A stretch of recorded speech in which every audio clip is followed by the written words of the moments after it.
Young Ji-won Kim pressed his small hands against the cool glass of the observation deck, watching as massive spacecraft from across the galaxy descended toward the courthouse landing platforms. Each vessel was more incredible than the last. The sleek silver ships of the Arcturians with their pulsing blue engines, the living coral structures that housed the aquatic Hydronians, and the geometric crystal formations that served as transportation. For the silicon-based quartzlings, the interstellar courthouse itself was a marvel of engineering. A towering structure made entirely of living crystal that grew and shifted according to the needs of it. Its occupants, bioluminescent veins ran through the walls like arteries, carrying information and energy throughout the building. The central courtroom could expand to accommodate beings as large as the 50-foot-tall Titanians, or contract for a smaller species, like the mouse-sized pixelites.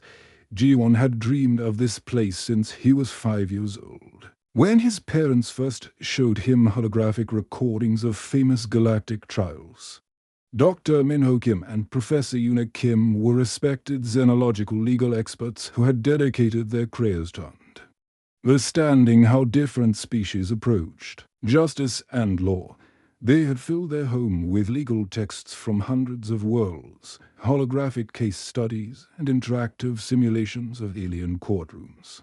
What made Ji-won special wasn't just his photographic memory, though that certainly helped. It was his ability to understand the underlying logic behind each species' legal system, the honor-based codes of the warrior Kethani, the mathematical precision of the robotic synthetics, the emotion-driven judgments of the empathic Filarians. Ji-won could switch between these different ways of thinking as easily as changing languages.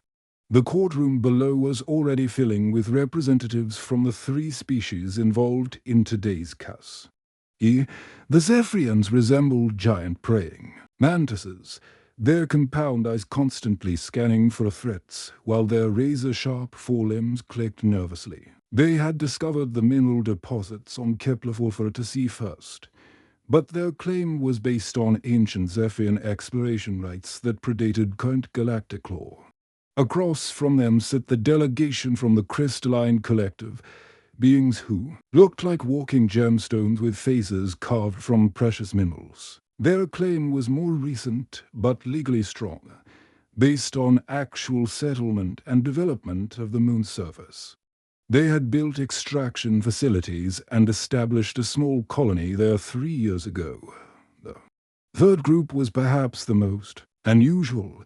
The Nebula Nomads, energy beings who existed as sentient clouds of plasma and electricity. They claimed the moon held sacred significance to their people, as it was a place where their ancestors had once gathered to reproduce during the great stellar alignments that occurred every 1000 years. Ambassador Hyuna Park should have been here to represent Earth's interests in this complex dispute. Earth had been granted mediation rights as part of their recent admission to the Galactic Council, a role that could establish humanity as an important neutral party in interstellar conflicts.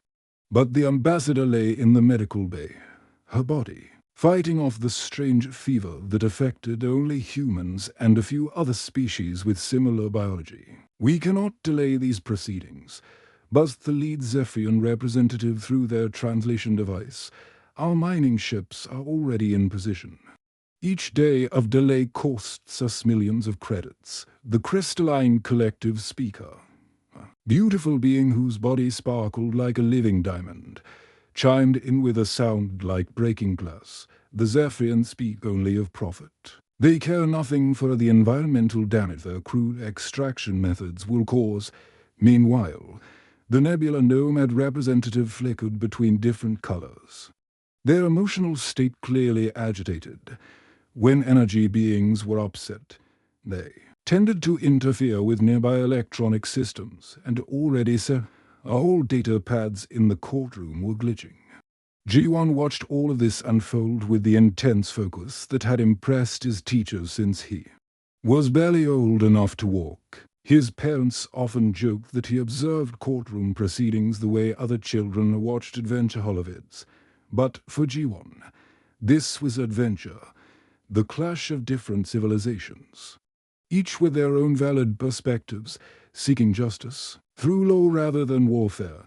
The massive doors to the courtroom hissed open, and Chief Arbitrator Thexmol entered.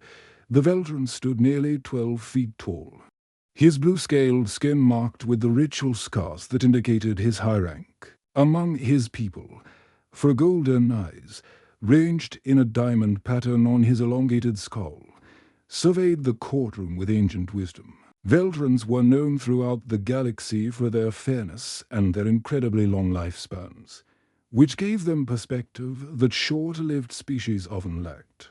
As the chief arbitrator took his position behind the floating judicial platform, Jiwon felt his heart racing. In just a few minutes, he would walk into that courtroom not as an observer, but as Earth's official representative. The weight of that responsibility should have terrified him, but instead, he felt a strange sense of calm. This was what he had been preparing for his entire young life. The moment had finally arrived. The massive courtroom fell silent as Jiwon walked through the towering entrance doors. His small sneaker squeaked against the polished crystal floor, the sound echoing in the vast chamber that could hold 1,000 beings. Above him, the living crystal ceiling pulsed with soft rainbow colors, responding to the emotional tension in the room. 12 different species turned to stare at the human child.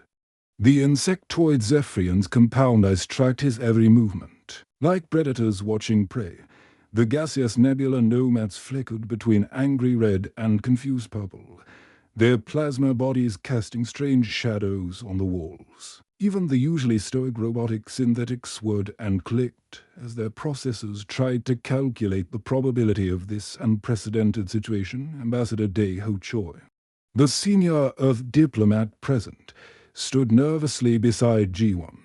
His hands shook slightly as he activated the holographic display that would project Jiwon's credentials to the court. Honor beings of the Galactic Tribunal, he began, his voice cracking slightly. I present Jiwon Kim as Earth's advocate in these proceedings. The reaction was immediate and explosive. The Kethani warriors, massive humanoids covered in natural armor plating, roared in what sounded like either laughter or outrage. The aquatic Hydronians in their water-filled containment suits bubbled frantically, their translator devices struggling to keep up with their rapid speech. Even the peaceful bloomers, plant-like beings rarely showed emotion, rustled their leaf-covered appendages in what appeared to be distress. Velta, the lead Zephyrian prosecutor, rose to his full 8-foot height. His razor-sharp forelimbs gleamed under the courtroom lights as he gestured dismissively at Jiwon. This is an insult to the dignity of this court. He buzzed through his translator, the sound like grinding metal. We have traveled across star systems, spent months preparing our case, and now the humans send us a hatchling, the Titanians, so large they had to participate via hologram from their ship in orbit. Projected their disapproval through seismic vibrations that shook the entire courthouse. Their massive forms, visible on the giant screens round the courtroom, gestured with hands the size of small buildings, but it was the laughter that hurt the most, the pixelites. Tiny mouse-like beings who lived in small colonies inside mechanical suits, chittered and squeaked with amusement. Their translators picked up phrases like cute little human and adorable attempt at law. Jiwon felt his cheeks burn with embarrassment. But he remembered his mother's words. In a courtroom, emotion is a tool. Use it wisely, or it will use you. He took a deep breath and stepped forward, his voice cutting through the chaos with surprising authority. Honored Arbitrator, I invoke Article 347 of the Galactic Legal Code, which states that any sentient being may serve as advocate provided they demonstrate competency in interplanetary law. The courtroom erupted again, but this time with gasps of surprise rather than laughter. Chief Arbitrator Thexmol S. for golden eyes widened in shock in his 3 centuries of service. He had seen perhaps a dozen beings cite the legal code with Such precision. Most lawyers needed to consult their data tablets for exact article numbers. Shah-Singer Keksana, the crystalline collective's representative, leaned forward in her chair. Her diamond-like body caught the light and threw rainbow patterns across the nearby walls. Fascinating, she chimed, her voice like crystal bells. The human child not only knows the code, but understands its implications. The robotic synthetics immediately began scanning their databases, their optical sensors glowing brighter as they processed information. Unit 7742. Their lead representative spoke in the flat, emotionless tone of his kind.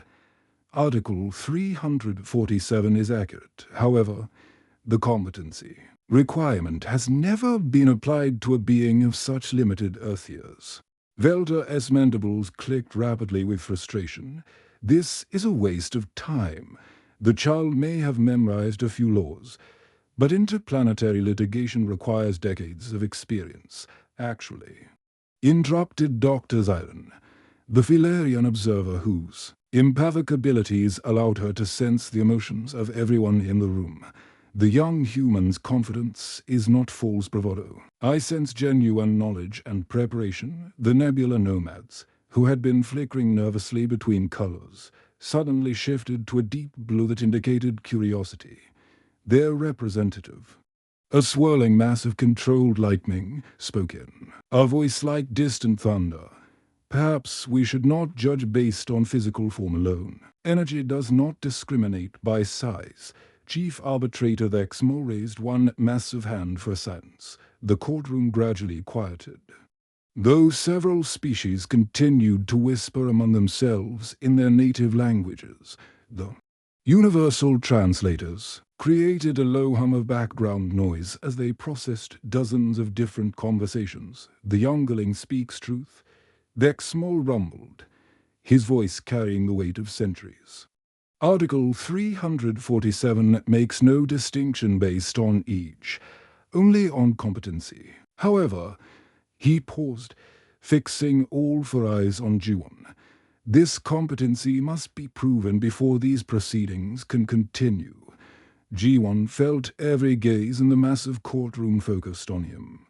The bioluminescent walls pulsed faster now, feeding off the emotional energy of hundreds of beings. In the observation deck above, he could see his parents watching anxiously, their hands pressed against the reinforced glass.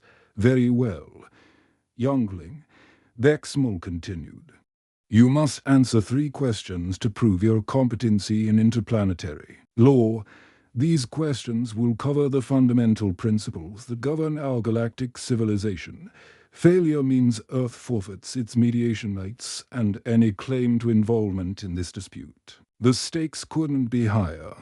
Earth's reputation among the galactic community, built carefully over decades, now rested on the shoulders of an 8-year-old boy. The massive courtroom held its breath as Chief Arbitrator Thexmo prepared to test the young human's knowledge. The living crystal walls dimmed slightly, as if the building itself understood the gravity of the moment. Floating recording drones from various news networks across the galaxy buzzed quietly overhead, their sensors focused on the small figure standing in the center of the vast chamber. Jiwon could feel sweat beading on his forehead despite the cool temperature maintained for the diverse species present. The cryogenic collective needed sub-zero conditions, while the thermal nomads required intense heat. So the courthouse's environmental systems worked overtime to create comfortable zones for everyone. First question, Chief Arbitrator Thexmo announced, his fur-golden eyes gleaming as they focused on Jiwon. The Veldran's voice carried across the chamber like rolling thunder. Under the Arcturus Accords of 2387, what are the 3 conditions required for establishing territorial sovereignty over an uninhabited celestial body? The question hung in the air like a challenge. Round the courtroom, even the most experienced legal minds leaned forward. The Arcturus Accords were famously complex. with over 3,000 subsections and amendments added over the centuries. Most lawyers kept digital copies readily available because memorizing every detail was nearly impossible. Ji-won closed his eyes for just a moment, remembering the countless nights he had spent with his parents studying holographic recreations of famous legal cases. He could picture the exact page in the legal database where this information was stored. Could even remember the slight coffee stain his father had accidentally left on the physical printout they kept. In their home study, the three conditions are: first, continuous presence for no less than one standard galactic year; second, infrastructure development that demonstrates permanent settlement intent; and third, formal declaration filed with the Galactic Registry within 90 standard days of initial claim. The silence that followed was deafening. Then, like a wave breaking against a shore, murmurs began rippling through the assembled representatives. The insectoid Trilaxians, known for their analytical minds, immediately began cross-referencing Ji-won's answer through their neural network connections. Their triangular heads bobbed in what appeared to be approval. Counselor Zixir of the Trilaxian delegation, her three eyes blinking in sequence, turned to her aide and spoke in rapid clicks. Her translator device caught the conversation, remarkable precision. The child even cited the exact time frame correctly.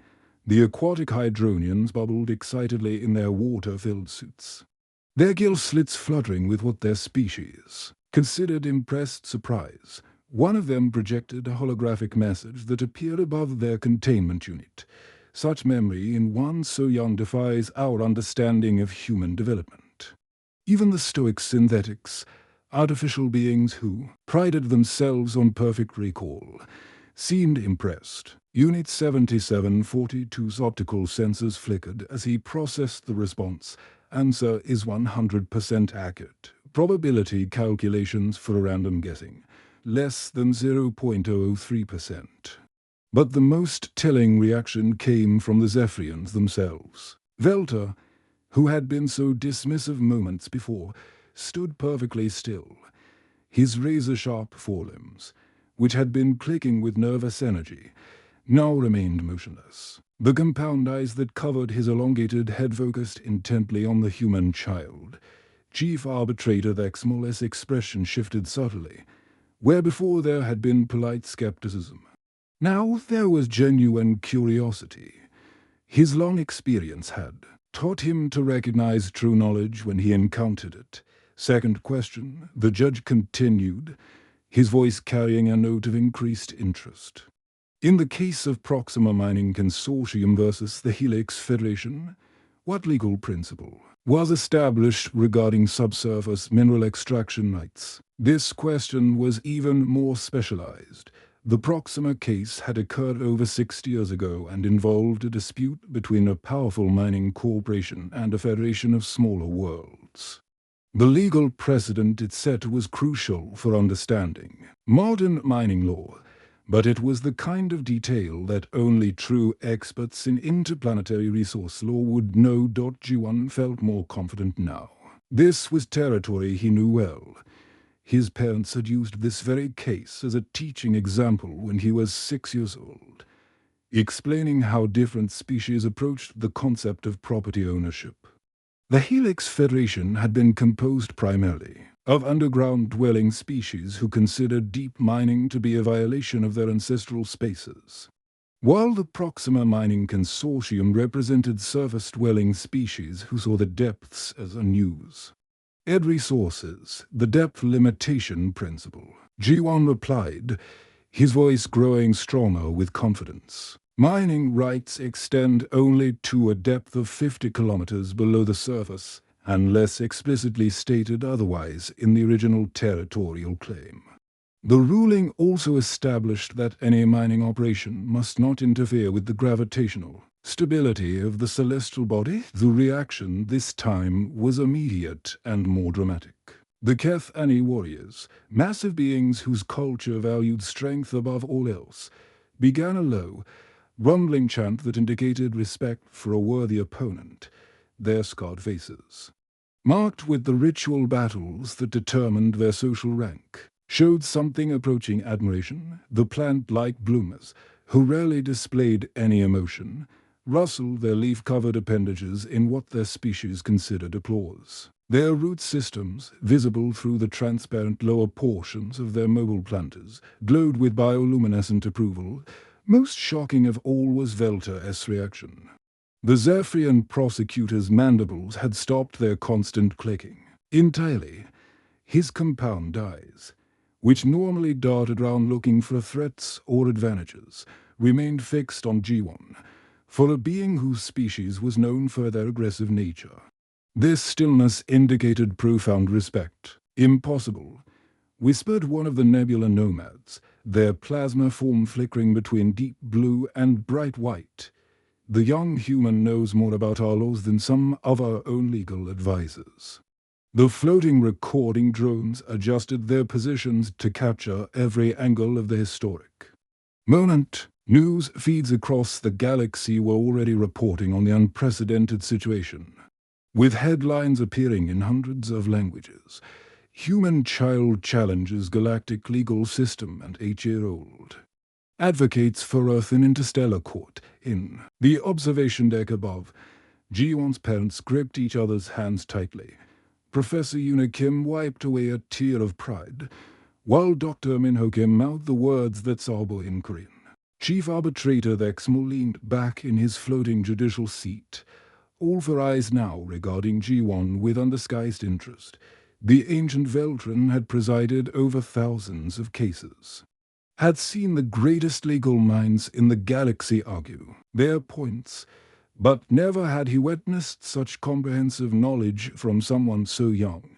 The courtroom waited in tense silence for the final question.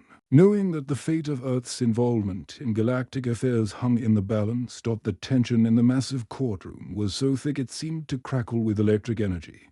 The nebula nomads, sensitive to emotional frequencies, flickered rapidly between colors as they absorbed the collective anxiety of hundreds of beings. Their plasma forms cast dancing shadows across the crystalline walls, creating an almost hypnotic light show that reflected the drama unfolding below. Chief Arbitrator Dexmo raised himself to his full imposing height, his blue scales catching the bioluminescent glow from the living walls. The ritual scars on his elongated skull seemed to pulse with ancient wisdom as he prepared to deliver the final test. Round the courtroom, floating holographic displays showed the proceedings being broadcast live across 12 different star systems, with viewership numbers climbing into the billions. "Final question," the massive Veltran announced, his voice carrying the weight of 3 centuries of judicial experience. The respectful tone was unmistakable now, a far cry from the dismissive skepticism he had shown just minutes earlier. "What is the legal remedy when multiple species claim the same territory based on different interpretations of the same treaty?" This was it.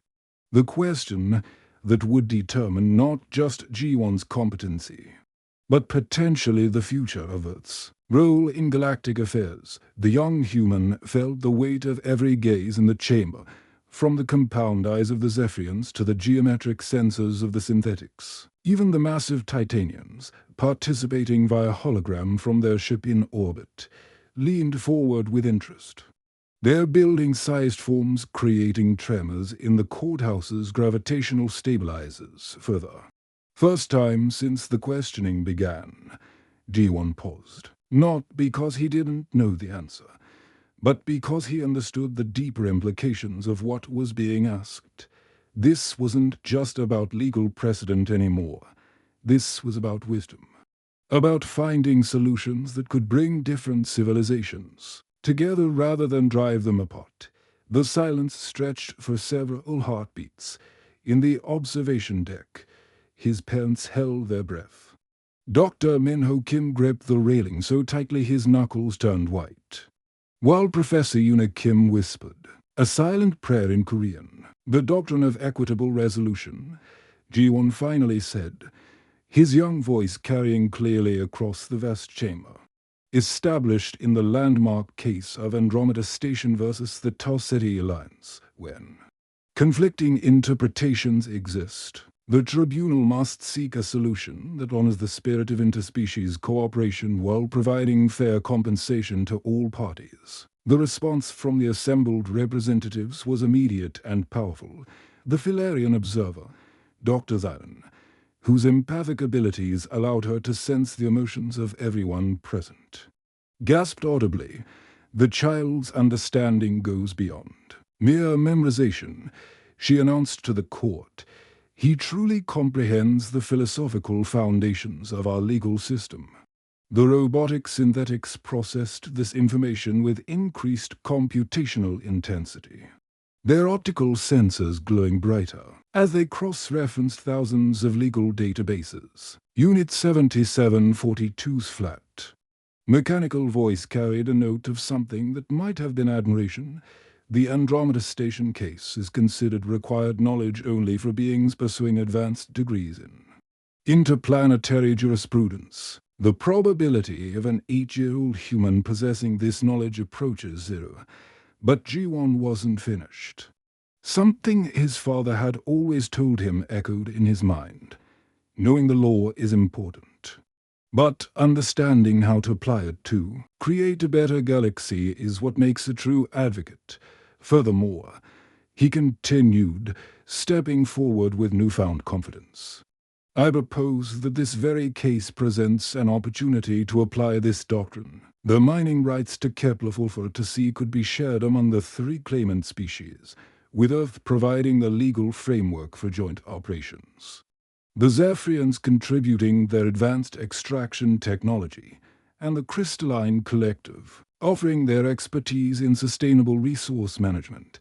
The courtroom erupted, not with laughter or dismissal this time, but with the excited chatter of beings who had just witnessed something extraordinary. The solution was so elegant, so practical, that even the most hardened legal minds were impressed. Velta, the Zephyrian prosecutor who had been so dismissive earlier, stood slowly, his razor-sharp forelimbs, which had been folded in what his species considered a defensive posture, now extended in a gesture of respect. The human youngling proposes wisdom beyond his years. He buzzed through his translator. Such a solution would benefit all parties while avoiding the costly litigation that would otherwise consume years of our time. Shard singer Kexan of the Crystalline Collective chimed in with sounds like wind through crystal caves, her diamond-like body refracting the courtroom lights into rainbow patterns. "The child speaks of sustainability, a concept many species ignore in their rush for profit. This shows remarkable foresight. Even the Nebula Nomads, who had initially claimed the moon held sacred significance, began to flicker with colors that indicated contemplation rather than opposition. Their representative, a controlled storm of plasma and electricity, spoke in a voice like distant thunder. Perhaps sacred spaces can coexist with practical needs, if proper respect is shown." The most surprising reaction came from the Kethani warriors, these massive, armor-plated beings, whose culture valued strength and conquest above all else, began the deep, rhythmic chanting that indicated they had witnessed an act of true courage. To them, facing down an entire courtroom full of advanced civilizations and proposing a solution took the kind of bravery they respected most. Chief Arbitrator Vexmo remained silent for a long moment, his four golden eyes studying G1 with an expression that seemed to see beyond the child's physical form to something deeper. The ancient Veltran had presided over disputes between star-spanning empires, had mediated conflicts that could have led to galactic wars. But never had he encountered such a combination of knowledge, wisdom, and innovation from someone so young. Finally, he spoke, his voice carrying across the chamber with the authority of centuries. "In my 3 centuries of presiding over this tribunal, I have witnessed the greatest legal minds our galaxy has produced. I have seen brilliant advocates argue cases that shape the fate of entire civilizations, but never, In all that time, have I encountered such a comprehensive grasp of both the letter and the spirit of galactic lore. From one so young, the courtroom fell completely silent. Even the background hum of the universal translator seemed to quiet as every being present focused on the chief arbitrator's words. The human child has not only proven his competency beyond any reasonable doubt, Daxmol continued, but has provided a solution that demonstrates the highest ideals of interspecies cooperation. This tribunal recognizes Ji-won Kim as a qualified advocate and accepts his proposal for consideration. The explosion of sound that followed was unlike anything the ancient courthouse had ever experienced. Beings from a dozen different worlds cheered, buzzed, chimed, and roared their approval in a symphony of alien voices that would echo through galactic history. The massive crystalline courthouse erupted in a symphony of alien sounds as chief arbitrator. Daxmol raised his ceremonial staff, a device crafted from the cores of 3 different stars that pulsed with contained stellar energy. The bioluminescent walls responded to the emotional surge, cycling through brilliant waves of gold and silver that painted every surface in celebration. The Galactic Tribunal has reached its decision, Daxmol announced, his 4 golden eyes sweeping across the assembled representatives. By unanimous vote, we accept the proposal presented by Earth's advocate, Ji-won Kim. Furthermore, this case shall establish the Kepler Accords, a new framework for cooperative resource management among multiple species. The news spread across the galaxy faster than light itself. Quantum communication networks carried the story to every inhabited system. While news drones launched from the courthouse to deliver holographic recordings to distant worlds, within hours, beings on planets thousands of light years away were watching footage of the 8-year-old human who had changed galactic lore forever, on the Zephyrian homeworld of Chitinus Prime. Warrior scholars gathered in their great hive cities to discuss this unprecedented event. The insectoid beings, known for their aggressive nature and territorial disputes, found themselves reconsidering their approach to conflict resolution.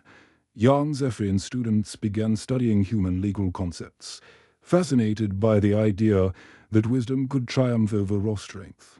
The aquatic worlds of the Hydronian Empire buzzed, with underwater cities full of excited discussion, their council chambers, vast domed structures filled with oxygenated water, hosted debates about incorporating human mediation techniques into their own justice system. The Hydronians, who had always believed their fluid thinking made them superior negotiators, admitted that sometimes solid, straightforward human logic had its advantages.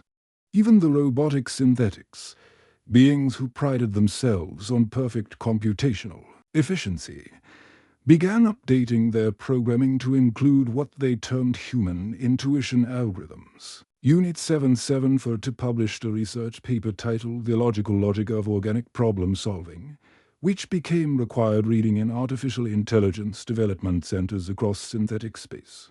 But perhaps the most dramatic change occurred on Earth itself.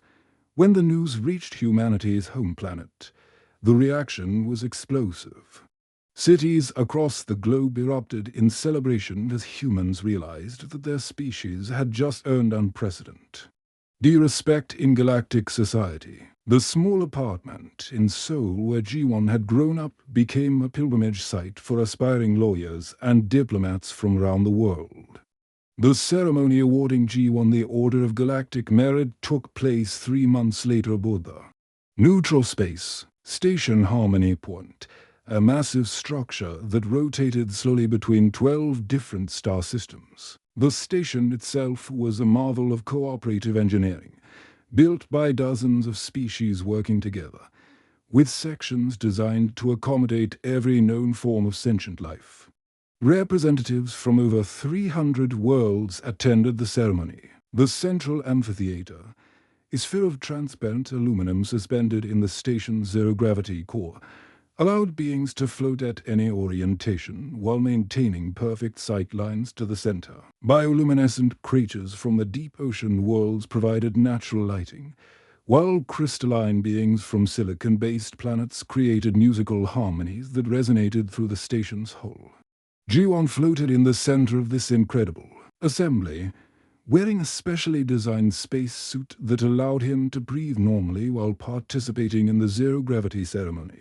At just 8 years old, he looked impossibly small, surrounded by beings that ranged from microscopic energy clouds to massive gas giants who participated via holographic projection. Ambassador Huna Park, fully recovered from her illness, had tears in her eyes as she watched the ceremony. The diplomatic veteran had spent decades working to establish Earth's place in galactic society. And now, she was witnessing a child accomplish in a single day what might have taken generations of KEF. UL Negotiation, the Order of Galactic Merit. Chief Arbitrator Thexmal announced as he presented the award, is granted to those who demonstrate exceptional service to interspecies cooperation and understanding. Never before has this honor been bestowed upon one so young, but never before has youth shown such wisdom. The award itself was a work of art created by master craftsmen from 12 different worlds. The crystalline collective had grown the base from living diamond, while the thermal nomads had forged decorative elements in the heart of a star. Energy beings had woven patterns of pure light into the crystal matrix, creating a medal that seemed to contain captured starlight dot as G1 accepted the award. Floating cameras from news networks across the galaxy captured every moment. The image of the small human child receiving Galactic Society's highest honor would become one of the most recognizable photographs in the history of interspecies relations. But the real impact of G1's achievement extended far beyond ceremonies and awards. The Kepler Accords became the template for resolving resource disputes throughout the galaxy. Mining conflicts that once led to devastating wars were now settled through cooperative agreements. Modeled on the young human's proposal, trade routes opened between species that had been enemies for centuries, as they found common ground in shared resources and mutual benefit.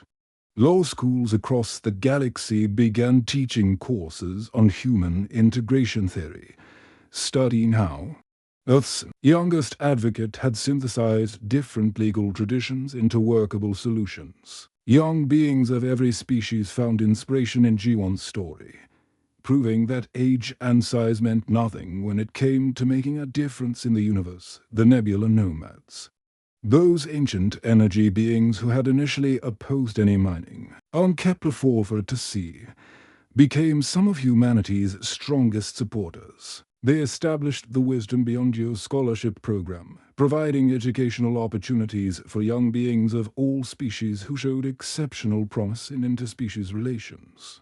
20 years later, when G1 was sworn in as the youngest chief arbitrator in the Galactic Tribunal's history, beings across the galaxy paused to remember that historic day when a small human child had taught them all a lesson about the power of knowledge, courage, and compassion. The boy who had once squeaked across a crystal courtroom floor in sneakers now stood tall in the same chamber, his voice carrying the same authority that had once belonged to Thexmal. As he took his oath of office, administered by his old mentor who had stepped down to make way for the next generation, the living walls of the courthouse pulsed with the same gold and light that had celebrated his first victory. Standing in the observation deck, now as elderly spectators, Dr. Minho Kim and Professor Yuna Kim watched their son accept the galaxy's highest judicial position.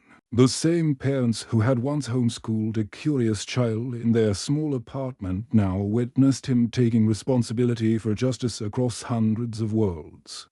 The galaxy had indeed learned its lesson well. In a universe filled with ancient civilizations and beings of incredible power, sometimes the most profound wisdom came from the most unexpected sources, and sometimes the smallest voice could speak the loudest truth. Humanity's place among the stars was now secure, built not on military might or technological superiority, but on the foundation laid by one remarkable child who proved that intelligence, compassion, and courage knew no boundaries of age, size, or species, D&D.